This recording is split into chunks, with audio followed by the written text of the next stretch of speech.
Barack Obama, Son of Promise, Child of Hope, by Nikki Grimes, illustrated by Brian Collier. One day, Hope stopped by for a visit. It was early evening, and a boy named David sat on a tenement floor, glued to the TV. "Who's that?" the boy asked his mother, pointing to the screen. His mother looked up from a frayed sofa and set her newspaper aside. "That's Barack Obama," she said. "Barack what?" "Barack Obama," she repeated with a smile. "I know it's a mouthful. Anyway, he's someone very special." "Why?" "Well, for one thing, how come those people are shouting his name?" "Because he—" "Are they all his friends? They must be his friends. What's his name again?" "Boy, you are about to wear me out." "Sorry," David whispered. The mother patted a spot on the sofa beside her. "Come," she said. "If you sit still, I'll tell you his story."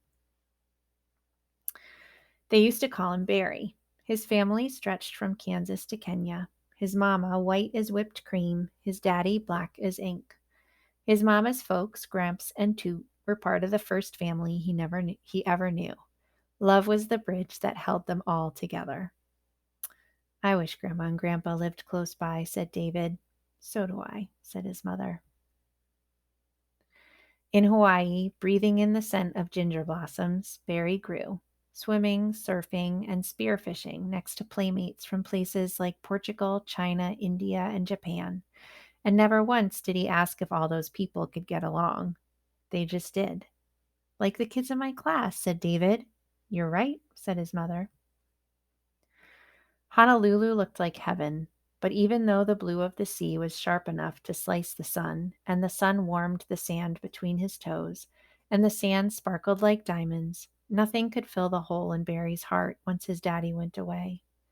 His mom and Gramps and Toot told him brave and funny tales of his father's past to soothe his hurt and make him laugh. But that didn't stop Barry from feeling sad sometimes, especially when he heard the word divorce. "I miss my dad too," said David. "I know you do," said his mother. Barry's mom married a man named Lolo, and oh, the wonderland he took Barry to. Indonesia, a land of pet gibbons and pet crocodiles. Barry laughed himself silly sliding in the rainy season mud. He caught crickets, flew kites, and joyed in the jungle at the edge of his new home. A perfect paradise, until the sight of beggars broke his heart. Barry started to wonder, will I ever be able to help people like these? Hope hummed deep inside of him. Someday, son, someday. "There's lots of poor people, huh, Mama?" "Yes, honey, I'm afraid so." "Mama," said David, "we gotta help them." Before dawn each morning, Barry rose, his mother's voice driving him from dreamland. Time for learning English grammar and the golden rule. Be honest, be kind, be fair, she taught him. Your father is smart and strong and full of courage, and you will be just like him. How can I, thought Barry. I don't even remember his voice. I'm smart, said David. I can spell School. Very good, said his mother. You keep that up. Back in Hawaii, a surprise came one day. I'm here, son, he heard his father say. Barry listened to the strange song of his father's voice. Your grandmama says you are doing very well in school. It's in the blood, I think. Was this tall and skinny Harvard man the one who lived in all those stories? For a time, all Barry could do was stare. As the days passed, they would share talks and walks, and then his dad was gone again, a ghost once more. Hold tight, said Hope. This strand of memory is stronger than you know. I wish I could meet my daddy, said David. I know, son, but no matter what, you've got me. The sun and moon paraded past Polly's Peak more times than Barry's quick mind could count.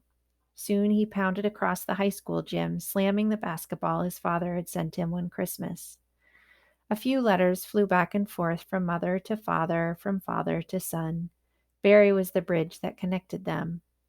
Sadly, some days he felt as if that bridge were sinking.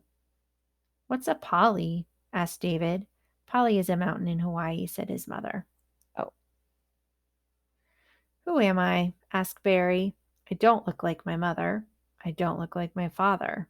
I only look like me. Barry was dizzy with questions. You're not your father, a friend told him. You are not your mother. You must choose your own way. Choose what? Thought Barry. Choose how? He searched for courage inside himself. Hope was waiting there. What is hope, Mama? Asked David. Hope is believing in something before you see it. Like make believe? Asked David. No, honey, said his mother. Hope is real. Barry's mind spun like a top. How could he know which way to go? Listen, said Hope, and he did. There it was, the answer repeating like a chorus in his ear. Education is the key, said Gramps. Education is the secret, said Toot. Education is the way, said Mom.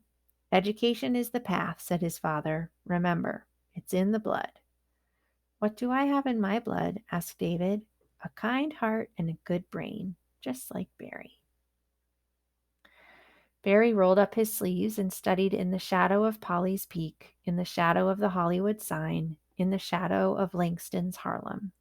Still, he couldn't stop asking, Who am I? Some called him an ugly name too terrible to repeat, but he refused to answer to that. Instead, one morning he slipped on the name he'd been born with, the name of his father, Barack. For the first time in his life, he wore it proudly, like a coat of many colors. Like Joseph in the Bible, said David. You remembered, said his mother. When Barack wasn't studying, he liked to jog along the Hudson River. He couldn't help but notice the river of hurt and hate and history that separated blacks and whites. Being both, he could not take sides. Don't worry, said Hope. I will be your bridge. In time, you will be the bridge for others. David's mother sighed. Barry's aunt called him at school because his daddy died. I'll bet he cried, said David. Barack hid his sadness. Study, said the voices of his childhood. Watch, learn, keep your eyes open. Barack's eyes saw the hungry and the homeless, crying out like beggars in Jakarta, burning a hole in his heart. When his classes came to an end, he raced to Chicago to join hands with the church, to learn new lessons, not how to be black or white, but how to be a healer, how to change things, how to make a difference in the world. Hooray, said David. His mother gave him a squeeze. The work was grueling, with stretches of failure and puny patches of success. Door to door, Barack went, early mornings, late nights, pleading and preaching, coaxing strangers to march together to make life better for everyone. He worked as hard as a farmer, planting the words, yes, we can, like seeds in spring. Impatient, Barack kept wondering if those seeds would ever sprout.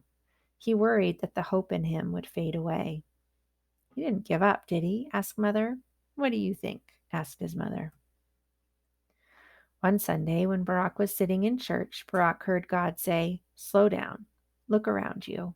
Now look to me. There is hope enough here to last a lifetime. Barack smiled, tears rolling down his cheeks. Suddenly, he knew for certain hope would last long enough for him to make a difference. Why did he cry, Mama? They were happy tears, son. Happy tears. Before Barack chased his future, he visited his past, traveling to Kenya to find his family, his father's bones, and his own place in the circle of Africa. He sat with Alma and Zaytuni, Jane and Sarah, Yusuf and Saeed. He swapped stories with Roy and Bernard, Mark and George, and all the other relatives who had prayed for such a day. Finally, Barack knelt in the soil at his father's grave, listening to the still, small voice that spoke to his heart. Go now, fly free, become the man you were meant to be. Live in hope, keep the past in memory, but shape your own tomorrow. Tomorrow, tomorrow, tomorrow, said David. What's so great about tomorrow? Well, said his mother, if we have hope today, we get to make tomorrow whatever we want it to be.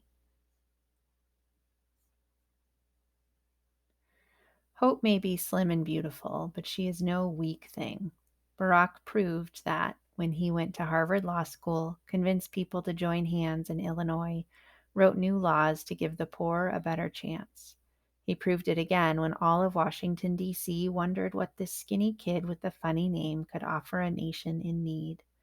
But the hope that lived in Barack burned bright, and on the night he became senator, everybody felt the flame.